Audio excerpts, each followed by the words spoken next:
Upon its release, this film instantly shattered Korean box office records, yet its provocative elements have left many fans reeling from a total moral shock. But it must be said, Korean cinema has once again delivered what it does best, an exploration of class and desire, adapted from the classic suspense thriller, The Hidden Face. The original boasts a high score of 8.1 from over 250 users on Douban. Director Kim Dae-woo's adaptation pushes the boundaries of explicit content even further, marking goddess Park Ji-hyun's first artistic sacrifice on screen. On the surface, this is a suspense thriller about a love triangle, told with a tight, fast-paced and gripping rhythm. The moment the ending unfolds, the audience realizes that the true cage isn't that physical secret room, but a psychological cage built from the desire, jealousy, and hatred within. A masterstroke of an ending that elevates the entire story's sense of dread. Beyond the extreme sensory impact, you'll find that the film also conveys a profound message about power, class, and the inevitable backlash of human nature. Now follow me as we delve into this masterpiece of human insight.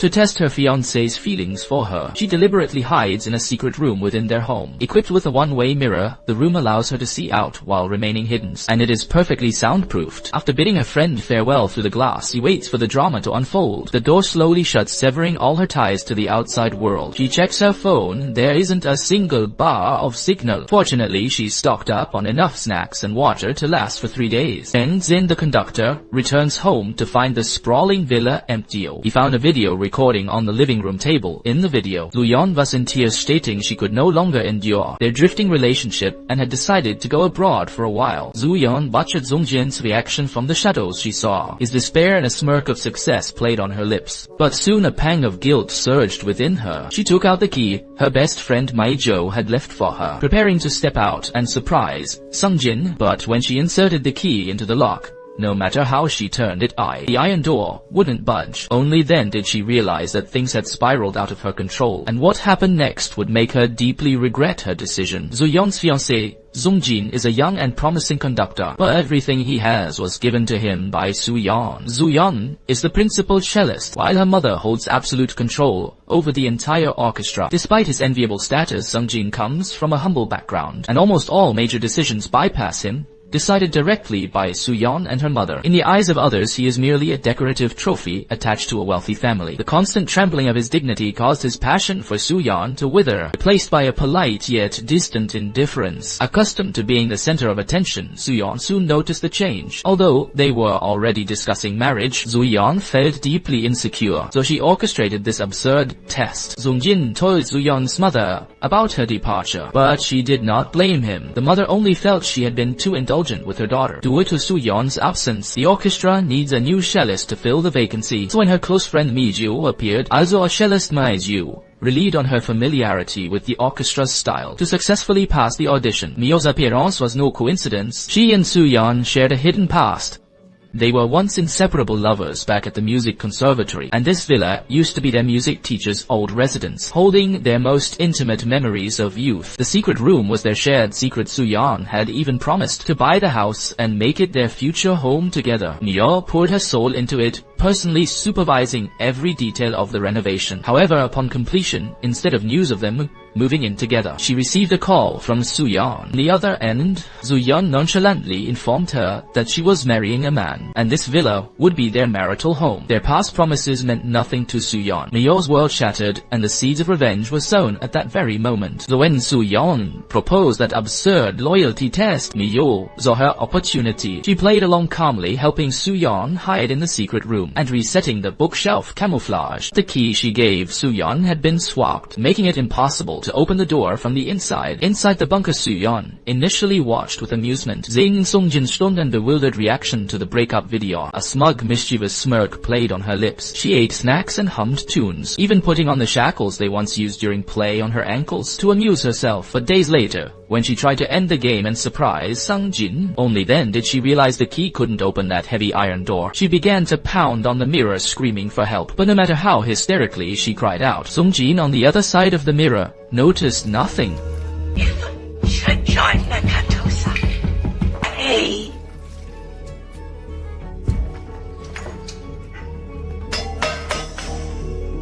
Stop it. Hey. What are you doing? Hurry. Oh.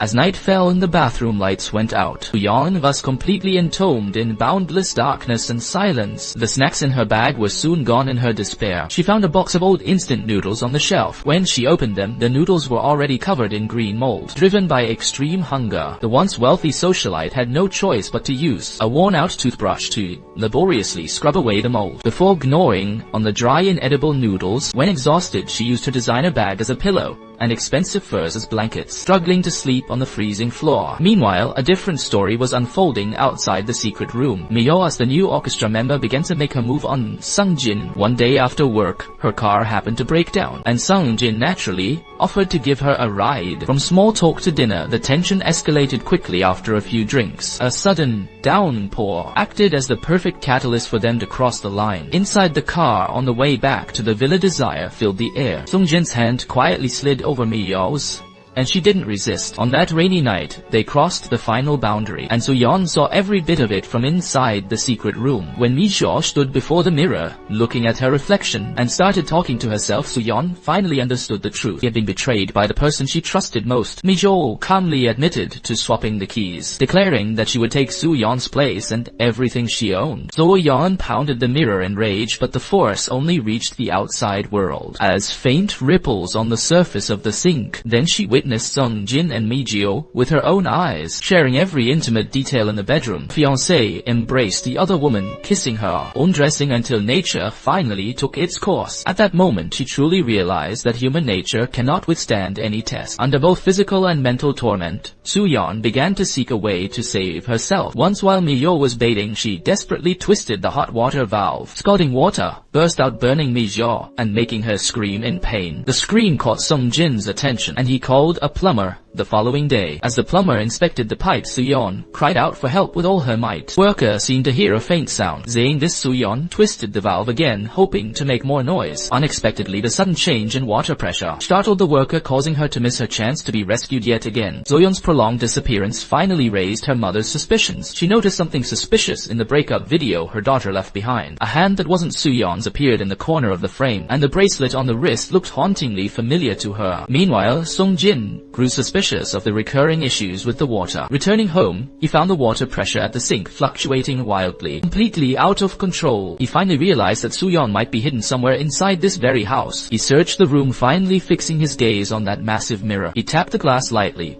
The sound it returned was hollow. He leaned in to listen, and finally caught the sound of Soo-yeon, those faint, heart-wrenching screams. At that moment of revelation, Sungjin spun around and grabbed a flower pot, preparing to smash the mirror, but the instant he raised his arm high, he froze.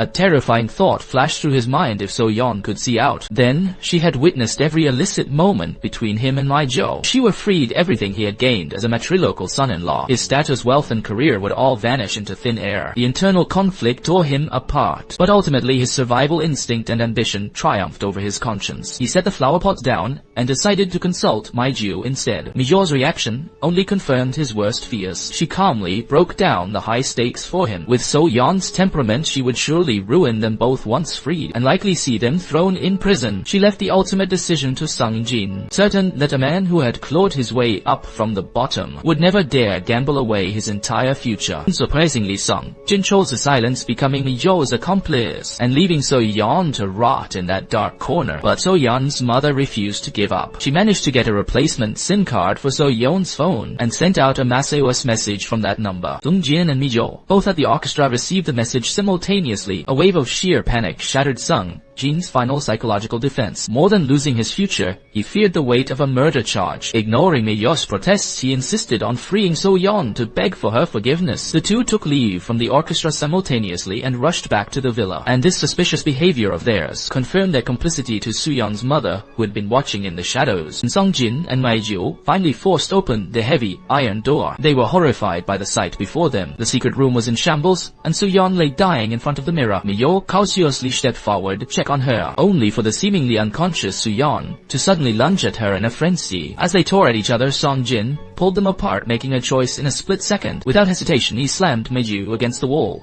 knocking her unconscious. Then he took Soo-yeon's trembling hand and helped her out of the room. In the face of wealth and status, the budding romance proved to be fragile and pathetic. Everyone expected a long-awaited trial and retribution to follow. However, Soo-yeon's reaction defied all expectations. She stopped Song-jin from turning himself in and offered him her forgiveness. 7 days of torture had left her as nothing but skin and bones, pale and haggard. But her gaze had become hauntingly calm, a calmness that was bone-chilling. Just as before, she told Song-jin to order takeout for her and went to take a shower. After this ordeal, Song-jin was completely reduced to Soo-yeon's puppet. He never dared to ask about Ma Yu-ju's whereabouts again, tacitly playing the role of a submissive and devoted husband. He knew he was merely a tool Soo-yeon used to project an image of a normal, restored life to the world. Yet he willingly surrendered to everything the Soo-yeon family status could offer him. Every day before leaving, he would give Soo-yeon a tender kiss. However, the very second he turned away, Soo-yeon would immediately wipe the kiss off her face in utter disgust. Once Song-jin left, Soo-yeon took a large amount of food from the refrigerator. She calmly walked toward the secret chamber and opened the iron door that once imprisoned her. Interior was no longer the cluttered storage room it once was. It had been refurnished with a suggestive, moody glow. Ni-yo was exquisitely dressed, the cold iron shackles on her ankles replaced by velvet-lined restraints. She no longer struggled or resisted, sitting there in silence, awaiting Soo-yeon's arrival. She had become Soo-yeon's ultimate plaything. Soo-yeon gently stroked her hair, face lit with the dark pleasure of a complete power reversal. And that is where the film ends. The film is superbly paced with suspense building layer by layer. Its greatest strength lies in the ending. It eschews the traditional trope of moral retribution for something far darker. By closing in a cyclical manner, it shatters any hope of catharsis, elevating its social critique to a haunting new height. Mirror is the film's central motif. It is both a physical vantage point and a looking glass for the human soul. Its one-way nature is a metaphor for information asymmetry, the very gap where power is born. The mirror reflects the characters' true, most unsightly faces, revealed only when they believe they are unwatched. Ultimately, Soo-yeon becomes the mirror herself, coldly observing and manipulating her new captive. The resonance of this film lies not in providing answers, but in asking the unsettling questions we often try to avoid. It forces us to confront the parts of human nature we refuse to acknowledge, the parts that remain hidden in the dark. It leaves us walking out of the theater with a perspective on humanity, desire, and the complex world we inhabit that is far more sober and vigilant. That wraps up today's story. Wishing you all the best and may all your wishes come true. Don't forget to like and follow. See you in the next one.